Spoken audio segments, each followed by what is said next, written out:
دوستو، سیرت النبی کے اس سہم میں خوش آمدید۔ اس ویڈیو میں ہم یہ دیکھیں گے کہ حضرت محمد صلی اللہ علیہ وآلہ وسلم نے بطور رہنما کیسے مدینے کو ایک ایسا اسلامی ریاست بنایا جو ایک مثال ہے اور مسلمانوں کی سینکڑوں سال کی سیاست، سماجی نظام اور معاشیات کو متاثر کرے گا۔ مکہ سے پیغمبر اسلام کی پرواز کو ہجرہ کہا جاتا ہے، جس کا مطلب ہے ہجرت۔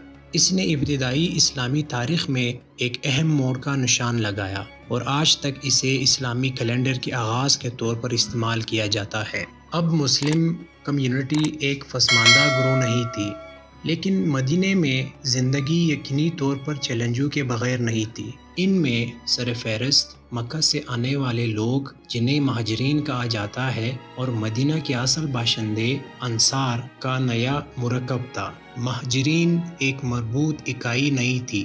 مکہ کے کسی بھی قبیلے میں سے کوئی بھی مکمل طور پر تبدیل نہیں ہوا، اس لیے ہجرت کرنے والوں کی جماعت نے قبیلے کے تاپس کے بغیر اپنے طور پر ڈائیورس لوگوں کے گروہ کی نمائندگی کی۔ اس کے برعکس انصار کا تعلق اوس یا خزرج سے تھا، جو یثرب کے دو جنگجو قبائل تھے۔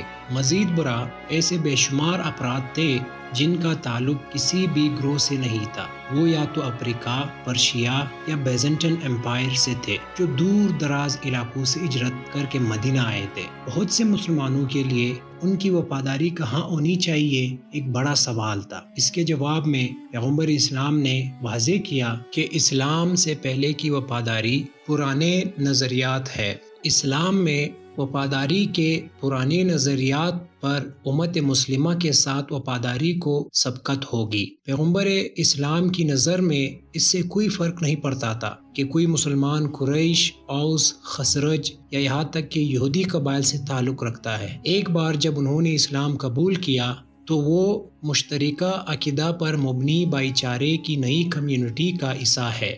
مدینے میں محمد صلی اللہ علیہ وآلہ وسلم کا نیا سیاسی اور سماجی نظام ایک متن میں مرتب کیا گیا، جسے مدینہ کا آئین کہا جاتا ہے۔ آئین میں تفصیل ہے کہ محمد صلی اللہ علیہ وآلہ وسلم کے اختیار کے تحت مدینہ اسلامی قانون پر مبنی ریاست کے طور پر کام کرے گا۔ امت کو ایک سیاسی اکائی کے طور پر کام کرنا تھا۔ مزید برآں محمد صلی اللہ علیہ وآلہ وسلم شہر کے حتمی ثالث کے طور پر کام کریں گے۔ ناانصافی کے مقابلے میں انتقام اور عزت کے بارے میں پرانے عرب رسم و رواج کو اسلامی قانون پر مبنی ایک منظم نظام عدل کے حق میں ختم کر دیا گیا۔ آئین میں یثرب، جس کا جلد ہی نام بدل کر المدینہ المنورہ رکھ دیا گیا، کہ یہودیوں کو اپنے مذہب پر عمل کرنے کی مکمل آزادی دی گئی، لیکن انہیں شہر پر محمد صلی اللہ علیہ وآلہ وسلم کے سیاسی اقتدار کو تسلیم کرنا تھا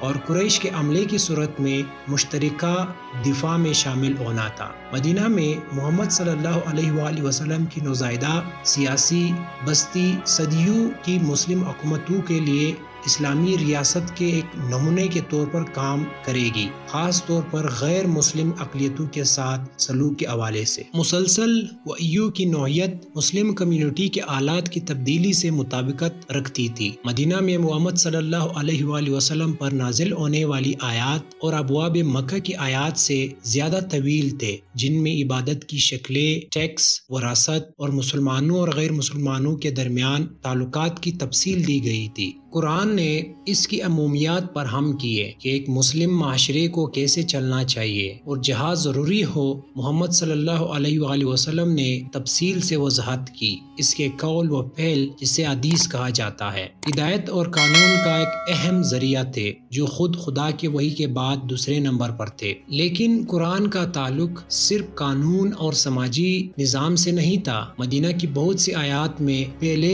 آئے ہوئے انبیاء کے قصے بیان کیے گئے۔ نوح علیہ السلام، ابراہیم علیہ السلام، موسیٰ علیہ السلام، داؤد علیہ السلام اور عیسیٰ علیہ السلام کی کہانیاں تمام محمد صلی اللہ علیہ وآلہ وسلم کے پیروکاروں کے لیے بڑی تفصیل سے بیان کی گئی تھی، جو اس بات کو واضح کرتی ہے کہ نبیوں کی ایک لمبی قطار میں محمد صلی اللہ علیہ وآلہ وسلم آخری تھے، اور یہ کہ ان کا پیغام ان سے مختلف نہیں ہے۔ ان سب کا زیادہ تر مقصد مدینہ کی یہودی برادری برابری پر تھا، کیونکہ ان کے عقیدے مسلمانوں کے ساتھ بہت زیادہ مشترک تھے۔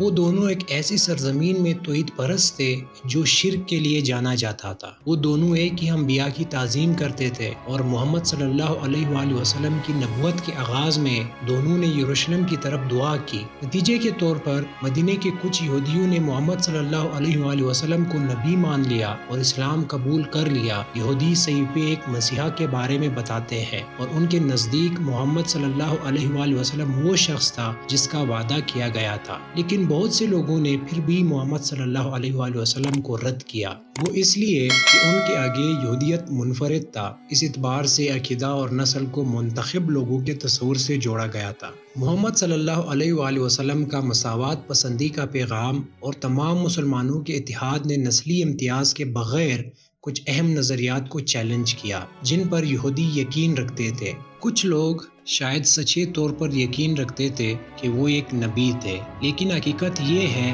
کہ وہ عبرانی نہیں تھے۔ یہودی دینیات کی پیروی کرنے والوں کے لیے یہ پریشانی کا باعث تھا۔ سختی سے ایک یہودی کمیونٹی جو خود کو خدا کی طرف سے خاص طور پر چنے ہوئے مانتی ہے اور تمام لوگوں کے اتحاد کی وکالت کرنے والی ایک مسلم کمیونٹی کے درمیان تفریق ان دو مذہبی گروہوں کے درمیان آگے شدید تناؤ کا باعث بنے گا۔